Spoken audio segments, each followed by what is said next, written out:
Hello friends, welcome to crazy GK trick. Daily current affairs session में आप सभी का स्वागत है। दोस्तों, आज है 14 जून 2022 और आज से रिलेटेड जितनी भी इंपॉर्टेंट घटनाएं होने वाली है उससे मैं आपके लिए डिस्कस करूंगा। दोस्तों, पूरे सेशन को बहुत ही एंजॉय करके मन लगा करके पढ़िए। दोस्तों, ये जो सेशन है ना, भारत के किसी भी एग्जाम के लिए ज़रूरी है। यदि आप इसका PDF प्राप्त करना चाहते हैं तो आप हमारे रूट एप्लीकेशन से PDF को डाउनलोड कर सकते हैं। इसका लिंक आपको नीचे डिस्क्रिप्शन बॉक्स में दिया गया है। दोस्तों, यदि आप इसका क्विज भी देना चाहते हैं तो डेली क्विज हमारे टेलीग्राम चैनल पर और साथ हमारे रूट एप्लीकेशन दोनों जगह दोनों प्लेटफॉर्म पर डेली करंट अफेयर्स का आप क्विज भी अटेंड कर सकते हैं। सेशन शुरू करने से पहले आप सभी के लिए ऊर्जावान जोशीले पंक्तियां। तो देखिए फ्रेंड्स, उम्मीद और विश्वास का छोटा सा जो बीज है ना, खुशियों के विशाल फलों से बेहतर और शक्तिशाली है। दोस्तों, यदि आप उम्मीद जगा के रखते हैं तो आप दुनिया में कुछ भी पा सकते हैं। दोस्तों, ये आप समझ लीजिए कि उम्मीद वो छोटा सा बीज है ना, जो कल एक बहुत बड़ा वृक्ष बन जाएगा और जिसका फल आप खुद लेंगे। तो दोस्तों, लगातार विश्वास करते रहिए, माता पिता का आशीर्वाद लीजिए, सभी बड़ोजनों का आप सम्मान कीजिए और अपने लक्ष्य पे लगे रहिए। चलिए दोस्तों, चलते हैं आज के सबसे पहले इंपॉर्टेंट करंट अफेयर्स की ओर। तो पहला प्रश्न आप सभी के सामने रहा। हाल ही में व्यापक कैंसर निदान सेवाओं के लिए देश की पहली ओंकोलॉजी प्रयोगशाला का उद्घाटन किस राज्य में किया गया है? The first country oncology laboratory for comprehensive cancer diagnostic services has been inaugurated in which state? दोस्तों, ओंकोलॉजी का मतलब क्या होता है पहले हम ये जानते हैं। ओंकोलॉजी विज्ञान की वह शाखा है, जीव विज्ञान की वह शाखा है जो कैंसर से रिलेटेड का अध्ययन करती है, कैंसर से संबंधित अध्ययन करती है, उसे हम ओंकोलॉजी कहते हैं। तो हाल ही में फैसला केरल राज्य ने लिया है। केरल राज्य में पहली ओंकोलॉजी प्रयोगशाला का उद्घाटन किया गया है। देखिए, इसका मकसद क्या है दोस्तों? कैंसर को ठीक करने के लिए, कैंसर को खत्म करने के लिए दवाओं का निर्माण करना और रिसर्च वर्क करना। इसलिए ये यूनिट, ये प्रयोगशाला, ये एक्सपेरिमेंटल लेबोरेटरी बनाई गई है। दोस्तों, केरल के वर्तमान मुख्यमंत्री कौन है? तो ये है पिनराई विजयन। इन्होंने कहां पर? कोची में कैंसर अनुसंधान केंद्र का उद्घाटन किया है, जो व्यापक कैंसर निदान सेवाओं के लिए देश की पहली ओंकोलॉजी प्रयोगशाला है। दोस्तों, टाटा समूह भी इस पे इन्वेस्ट कर रहा है, 110 करोड़ रुपए का इन्वेस्ट कर रहा है। हाल ही में रतन टाटा जी ने असम में कैंसर यूनिट की भी स्थापना की है। दोस्तों, रतन टाटा जी की बात आ रही है तो रतन टाटा जी को हाल ही में एक पुरस्कार दिया गया है, असम वैभव सम्मान। देखिए फ्रेंड्स, यहां पे हमने बात की केरल राज्य की, तो आइए केरल राज्य से रिलेटेड सारे इंपॉर्टेंट जानकारियों को जानते हैं, जिससे आपका जीके और भी बढ़ेगा। तो देखिए फ्रेंड्स, ये भारत का प्रायद्वीपीय भारत का मैप है, पेनिसुलर इंडिया है। दोस्तों, यहां पर है केरल। केरल के पूर्व में कौन सा राज्य है? तो यह है तमिलनाडु। ऊपर कौन सा राज्य है? यह है कर्नाटक। केरल के पश्चिम में क्या है? अरेबियन सी है। और केरल के दक्षिण में है हिंद महासागर। केरल राज्य की स्थापना कब हुई है? 1 नवंबर 1956, 1956 को केरल राज्य की स्थापना हुई। दोस्तों, भारत में सबसे ज्यादा सेक्स रेशियो कहां पर है? जो भारत में सबसे ज्यादा लिंग अनुपात है वो कहां पर है? केरल में है। 1084 यहाँ की सेक्स रेशियो है। दोस्तों, यहाँ पे कौन सी भाषा बोली जाती है? तो यहाँ पे मलयालम भाषा का इस्तेमाल किया जाता है। क्लियर है? जनसंख्या घनत्व कितनी? पॉपुलेशन डेंसिटी, तो यह है 859। क्लियर है दोस्तों? दोस्तों, यहाँ पे लिखा है कोची। तो कोची एक महत्वपूर्ण बंदरगाह है। कोची क्या है? बंदरगाह है, यानी बंदरगाह को हम क्या बोलते हैं? पोर्ट बोलते हैं। पोर्ट का इस्तेमाल किस लिए किया जाता है? गुड्स के, मालों के आयात और निर्यात करने के लिए बंदरगाह का इस्तेमाल किया जाता है। केरल की जो पंच लाइन है ये क्या है? ईश्वर का अपना घर, गॉड्स ओन कंट्री, इसकी पंच लाइन है। दोस्तों, आइए जानते हैं केरल की नदियों के बारे में। तो केरल की जो नदियां हैं ये है पेरियार, मणिमला, अचन कोविल, मीनचिल। तो ये इंपॉर्टेंट नदियां हैं। यहाँ पे कौन कौन सी झीलें हैं? बेम्बनाद, अष्टमुदी। कृषि क्षेत्र से संबंधित जानकारी को भी जान लेते हैं। दोस्तों, देश भर की जो काली मिर्च है, 98% काली मिर्च का उत्पादन अकेले केरल राज्य करता है। केरल में रबड़ का भी उत्पादन होता है। देश भर का 83% जो रबड़ का प्रोडक्शन है वो केरल राज्य करता है।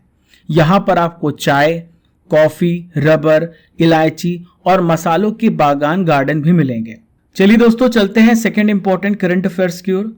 हाल ही में अगस्त 2022 में भारत सरकार किस राज्य में दक्षिण अफ्रीका से चीतों का पुनर्वास करने जा रही है? In which state is the Indian government going to rehabilitate cheetahs from South Africa in August 2022? तो दोस्तों इसका सही उत्तर है मध्य प्रदेश राज्य। तो अगस्त 2022 में भारत सरकार मध्य प्रदेश राज्य में चीतों का पुनर्वास करने जा रही है। दोस्तों भारत सरकार का मकसद क्या है? इसका मकसद है जो विलुप्त हो चुकी प्रजातियां हैं उनका वापस से रिहेबिलिटेशन करना यानी पुनर्वास करना।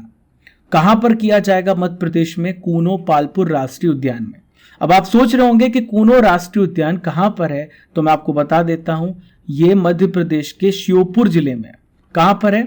मध्य प्रदेश के ये श्योपुर जिले में। दोस्तों सरकार की ये स्कीम है, सरकार क्या करने जा रही है, दक्षिण अफ्रीका से हर साल 8 से 10 चीतों को लाने का प्रयास कर रही है। मध्य प्रदेश की बात आई है तो सभी इंपॉर्टेंट जानकारी को जानना जरूरी है। मध्य प्रदेश की स्थापना 1956 में हुई है। दोस्तों सबसे ज्यादा जो आदिवासी हैं कहां पे पाए जाते हैं? मध्य प्रदेश में सबसे ज्यादा शेड्यूल्ड ट्राइब पाए जाते हैं। क्लियर है दोस्तों? दोस्तों मध्य प्रदेश का जो नामकरण है किसने किया है? पूर्व प्रधानमंत्री पंडित जवाहरलाल नेहरू जी ने मध्य प्रदेश का नामकरण क्या किया था? हार्ट ऑफ इंडिया यानी भारत का हृदय प्रदेश कहा था। देखिए फ्रेंड्स, जो मध्य प्रदेश है, मध्य प्रदेश कितने राज्यों से घिरा हुआ है ये इसको जान लेते हैं। ये भी प्रश्न आपसे पूछा जा सकता है। तो मध्य प्रदेश 5 राज्यों से घिरा हुआ है। ये है यहाँ पे यूपी, दूसरा राज्य छत्तीसगढ़, तीसरा है महाराष्ट्र, चौथा राज्य है यहाँ पर देखिए गुजरात, और 5वां राज्य है राजस्थान। पूर्व से पश्चिम की लंबाई मध्य प्रदेश की 870 किलोमीटर है और नॉर्थ टू साउथ जो लंबाई है ये है 605 किलोमीटर, 605 किलोमीटर। क्लियर है दोस्तों? मध्य प्रदेश का जो हाई कोर्ट है ये कहां पर है? ये जबलपुर में है। कहां पर है ये? जबलपुर में। मध्य प्रदेश का जो सेक्स रेशियो है ये कितना है? 931, जो कि भारत से कम है। दोस्तों मध्य प्रदेश में टोटल 52 डिस्ट्रिक्ट हैं, यहाँ पे 10 संभाग हैं और इसका लिटरेसी रेट, साक्षरता दर कितना है? 69.3%। मध्य प्रदेश का राजकीय पशु क्या है? बारहसिंगा। राजकीय वृक्ष है बरगद। दोस्तों मध्य प्रदेश का राजकीय पुष्प है लिली। क्या है इसका नाम? लिली। और राजकीय दिवस 1 नवंबर को मनाया जाता है। राजकीय खेल है मलखम। आशा करता हूं कि आपको जानकारी बहुत ही अच्छी लगी होगी। दोस्तों मैं आपको बताना चाहूंगा चीता के बारे में। 1952 में भारत सरकार ने चीता को विलुप्त घोषित कर दिया था। अब आइए एक नजर डालते हैं मध्य प्रदेश में टाइगर रिजर्व के बारे में। तो मध्य प्रदेश में टोटल कितने टाइगर रिजर्व हैं? ये है 7। 6 राष्ट्रीय उद्यान है और 1 अभ्यारण्य है। कान्हा राष्ट्रीय उद्यान एमपी का सबसे बड़ा राष्ट्रीय उद्यान है। ये कहाँ पर है? मंडला में है। बांधवगढ़ राष्ट्रीय उद्यान ये है उमरिया में। ठीक है, यहाँ पर उमरिया में। दोस्तों पेंच राष्ट्रीय उद्यान छिंदवाड़ा में है। सतपुड़ा राष्ट्रीय उद्यान होशंगाबाद में है। दोस्तों संजय डुबरी राष्ट्रीय उद्यान सीधी में है। कहाँ पर है ये सीधी में है। पन्ना राष्ट्रीय उद्यान पन्ना में है। पालपुर कूनो राष्ट्रीय उद्यान प्रस्तावित है, अभी ये राष्ट्रीय उद्यान बना नहीं है। ये कहां पर आता है? श्योपुर में आता है। रातापानी जो है फ्रेंड्स ये अभ्यारण्य है। क्या ये?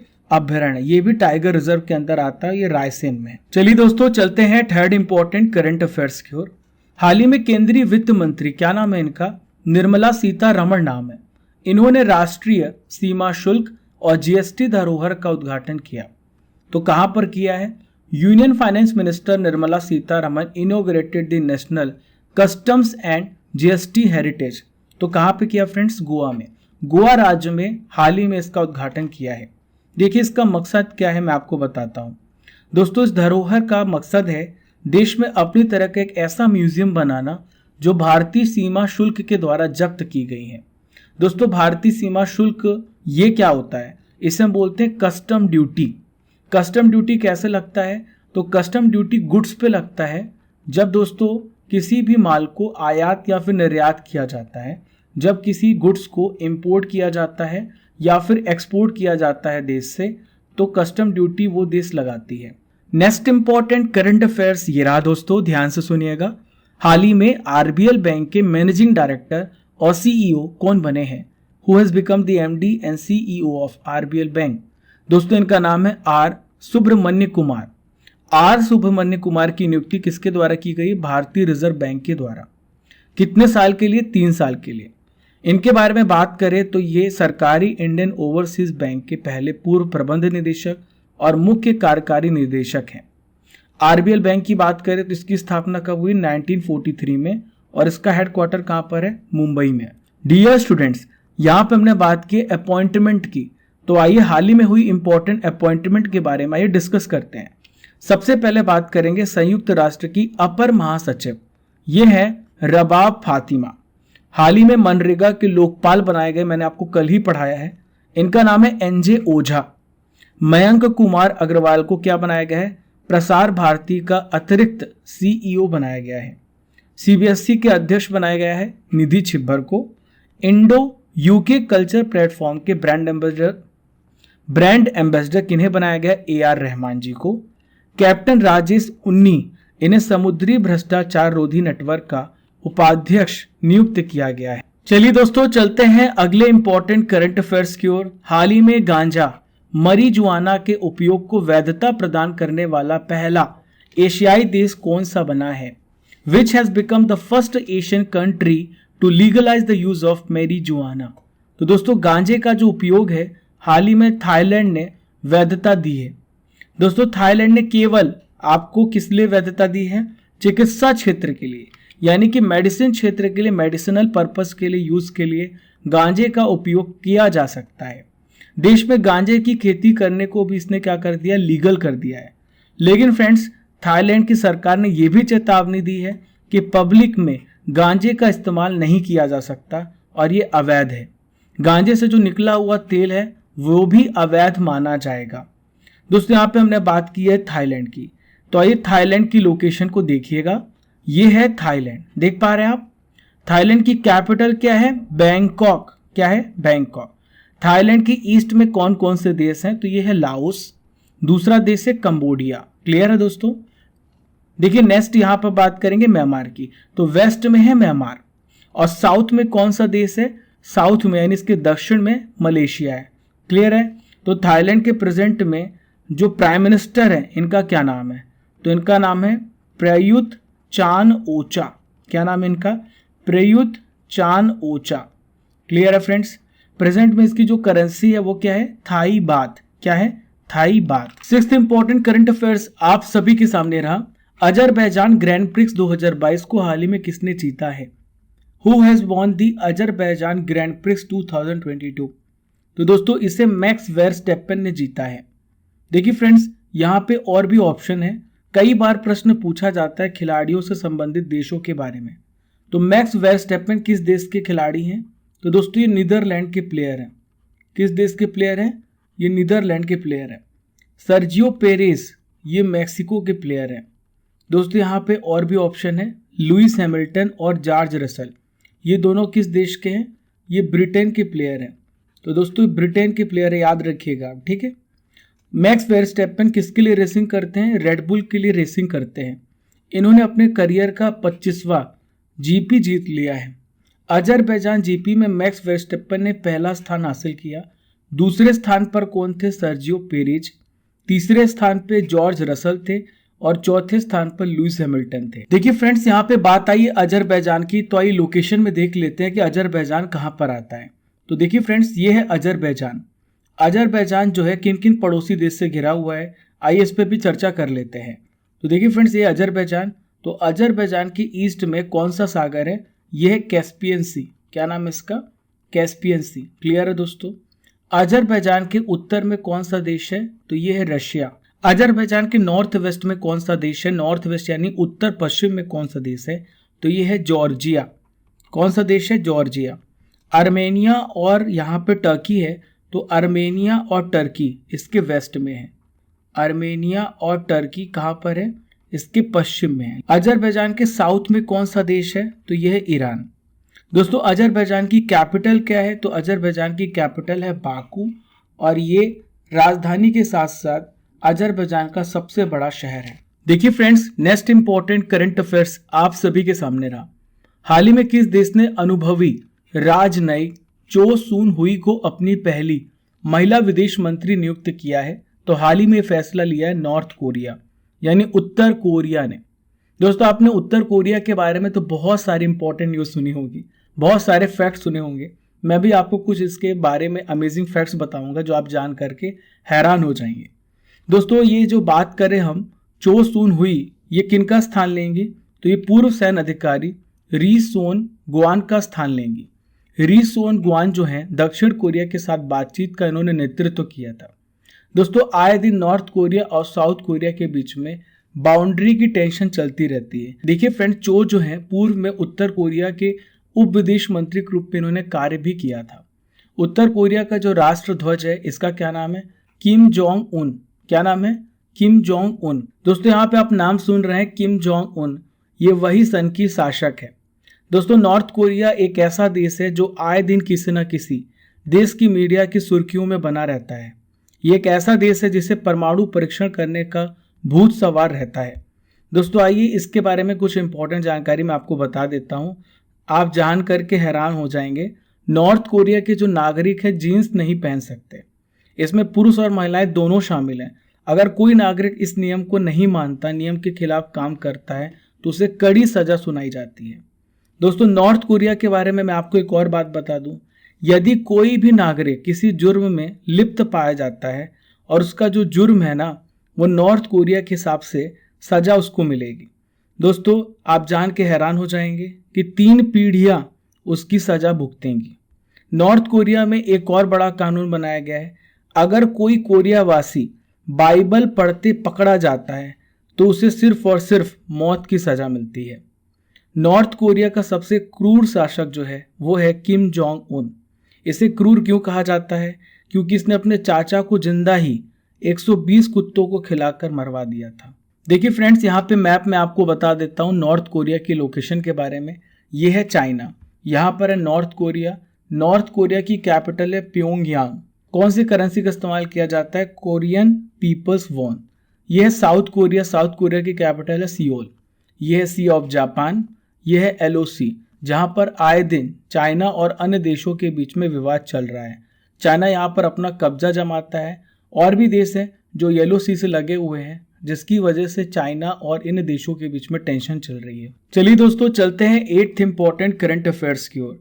तो 8th इंपॉर्टेंट करंट अफेयर्स आप सभी के सामने रहा, ध्यान से सुनिएगा। हाल ही में संयुक्त राष्ट्र प्रमुख, इनका क्या नाम है? एंटोनियो गुटेरेस नाम है, इनके द्वारा प्रौद्योगिकी के लिए किसे दूत नियुक्त किया गया है? Who has been appointed as the envoy for technology by UN chief Antonio Guterres? तो दोस्तों इनका नाम है अमनदीप सिंह गिल। ये भारतीय डिप्लोमेट है, इंडियन डिप्लोमेट है। ये किनका स्थान लेंगे? मारिया फ्रांसिस्का स्पेटोलिसानो का स्थान लेंगे।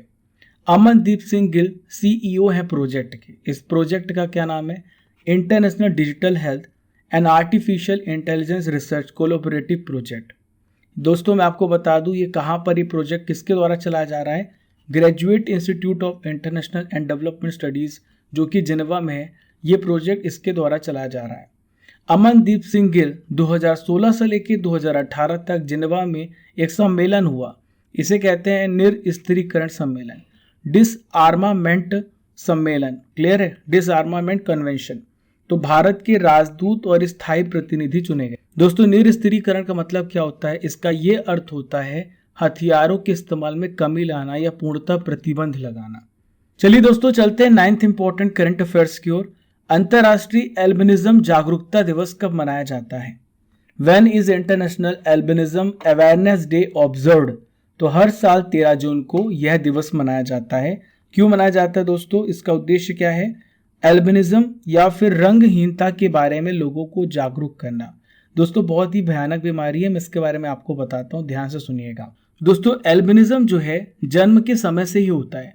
दोस्तों ये अनुवांशिक बीमारी है, यह एक प्रकार की हेरिडिटरी डिसीज है। मानव शरीर में जब किसकी कमी हो जाती है? मेलानिन की कमी हो जाती है, मेलानिन का अभाव हो जाता है, तो इस प्रकार के रोग को हम एल्बिनिज्म कहते हैं। दोस्तों जो भी एल्बिनिज्म से पीड़ित होता है वो दृष्टि बाधित होता है, यानी देख नहीं सकता। उसके त्वचा कैंसर होने का सबसे अधिक खतरा होता है, क्योंकि मेलानिन हमें कैंसर से बचाता है, स्किन कैंसर से बचाता है। 10th इंपॉर्टेंट करंट अफेयर्स आप सभी के सामने रहा। हाल ही में चर्चा में रहा रूस दिवस, ये कब मनाया जाता है? Recently when is Russia day celebrated? तो रशिया दिवस मनाया जाता है हर साल 12 जून को। 1991 में क्या हुआ था, 1991 में 12 जून को रूसी संघ की जो सॉवरेनिटी है, संप्रभुता की घोषणा की गई, स्वीकार की गई और इस दिन से रूस दिवस मनाने की शुरुआत की गई। 12 जून 1990 को सोवियत संघ के नेताओं ने रूस संघ की संप्रभुता की घोषणा पर सिग्नेचर किए, हस्ताक्षर किए। रूस के पहले राष्ट्रपति का क्या नाम है, बोरिस याल्त्सिन। इन्होंने 1997 में रूस दिवस मनाने का सुझाव दिया। दोस्तों यहाँ पे बात आई रशिया की, तो रशिया से रिलेटेड इंपॉर्टेंट फैक्ट्स को भी कवर कर लेते हैं। ये है रशिया दोस्तों। रशिया की कैपिटल है मॉस्को। रशिया के प्रेसिडेंट में राष्ट्रपति व्लादिमीर पुतिन। प्राइम मिनिस्टर कौन है, मिखाइल मिशुस्तिन। क्या नाम है, मिखाइल मिशुस्तिन। दोस्तों रूस की जो क्षेत्रफल है विश्व का सबसे बड़ा देश बनाती है, मैंने आपको बताया। यहाँ देश में लगभग 11 टाइम जोन है। रशिया जो है 2 कॉन्टिनेंट में आता है। इसका कुछ हिस्सा एशिया में आता है और कुछ हिस्सा यूरोप में फैला हुआ है। जो एशिया वाला भाग है इसे हम क्या कहते हैं, इसे हम साइबेरिया कहते हैं। क्या बोलते हैं हम, साइबेरिया बोलते हैं। रूस का जो सबसे ऊंचा पर्वत है, सबसे ऊंचा पर्वत शिखर है, इसका नाम है एल्ब्रुस।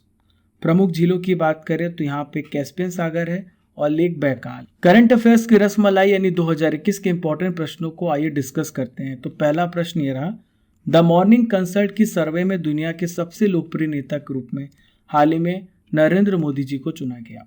किस राज्य या फिर केंद्र शासित प्रदेश में जय भीम मुख्यमंत्री प्रतिभा विकास योजना की शुरुआत की गई? तो हाल ही में दिल्ली में इसकी शुरुआत की गई है। दोस्तों स्टूडेंट को फ्री में कोचिंग क्लासेस दिलाएगी, ठीक है ये योजना। अगला प्रश्न है, वर्ल्ड बॉक्सिंग चैंपियनशिप 2021 में पदक जीतने वाले 7वें भारतीय मुक्केबाज कौन बने? तो इनका नाम है आकाश कुमार। राष्ट्रीय कैंसर जागरूकता दिवस हर साल 7 नवंबर को मनाया जाता है। दोस्तों चलिए best comments of the day पे चलते हैं। तो देखिए अरविंद कुमार जी का यहाँ पे कमेंट आया है। दोस्तों ये कमेंट लिखते हैं, यूपी पीसीएस में लगभग 20 से ज़्यादा क्वेश्चन आए और मैंने सभी कर दिए। आपकी क्लास को देखकर हमारा सेल्फ कॉन्फिडेंस बढ़ा। सर जी ऐसे ही पढ़ाते रहिए, ईश्वर से ही कामना करता हूँ। Thank you so much. दोस्तों इसी प्रकार से पढ़ते रहें। प्रयास यही है कि हर एग्जाम में बहुत सारे इंपॉर्टेंट प्रश्न आपके इसी सेशन से फंसे। चलिए फ्रेंड 13 जून के इंपॉर्टेंट करंट अफेयर्स का रिवीजन करते हैं। भारत की जानवरों के लिए पहली कोविड-19 वैक्सीन का नाम क्या है? तो दोस्तों इसका क्या नाम है, एनोकोवैक्स। मैंने आपको कल पढ़ाया था। महात्मा गांधी राष्ट्रीय ग्रामीण रोजगार गारंटी योजना के लोकपाल हाल ही में किन्हें बनाया गया? एनजे ओझा को। देश के सबसे लंबे स्टील ब्रिज का उद्घाटन किस राज्य में हुआ? बिहार में। किस देश ने चंद्रमा का दुनिया का सबसे विस्तृत नक्शा जारी किया? चीन ने। 5th इंपॉर्टेंट रिवीजन क्वेश्चन है रहा, YSR यंत्र सेवा योजना किस राज्य में शुरू हुई? आंध्र प्रदेश में। इक्वाडोर, जापान, माल्टा, मोजाम्बिक और स्विट्जरलैंड को किस संगठन की सुरक्षा परिषद का अस्थायी सदस्य चुना गया? संयुक्त राष्ट्र। अंतर्राष्ट्रीय एल्यूमिनियम संस्थान के नए अध्यक्ष कौन बने हैं? सतीश पाई। हाल ही में 44वें शतरंज ओलंपियाड के लोगो और शुभांकर को किसने लॉन्च किया है? MK स्टालिन ने, जो कि तमिलनाडु के प्रेजेंट में चीफ मिनिस्टर है। अगला प्रश्न है, बाल श्रम के खिलाफ विश्व दिवस कब मनाया जाता है? हर साल 12 जून को। तंबाकू नियंत्रण के प्रयास के लिए PGI चंडीगढ़ को किसके द्वारा सम्मानित किया गया? तो दोस्तों WHO ने सम्मानित किया है। दोस्तों मैं आपसे क्वेश्चन करूंगा जिसका आंसर आपको कमेंट बॉक्स पे देना है। तो क्वेश्चन ये रहा, हाल ही में भारत सरकार किस राज्य में दक्षिण अफ्रीका से चीतों का पुनर्वास करने जा रही है? इसका उत्तर आपको कमेंट बॉक्स पे देना है। तो डियर स्टूडेंट्स ये था 13 जून के इंपॉर्टेंट करंट अफेयर्स का रिवीजन। हमने डेली करंट अफेयर्स में 14 जून के करंट अफेयर्स को भी पढ़ लिया है। आशा करता हूं कि आपको सेशन पसंद आया होगा। तो फॉलो करना बिल्कुल भी ना भूलें हमारे डिफरेंट सोशल मीडिया प्लेटफॉर्म पर, ताकि आपको रेगुलर अपडेट्स मिल सके। सब्सक्राइब कीजिए और press the bell icon button ताकि आप हर एक नोटिफिकेशन सबसे पहले मिल सके। Keep liking, keep sharing your channel crazy GK trick. Thank you friends.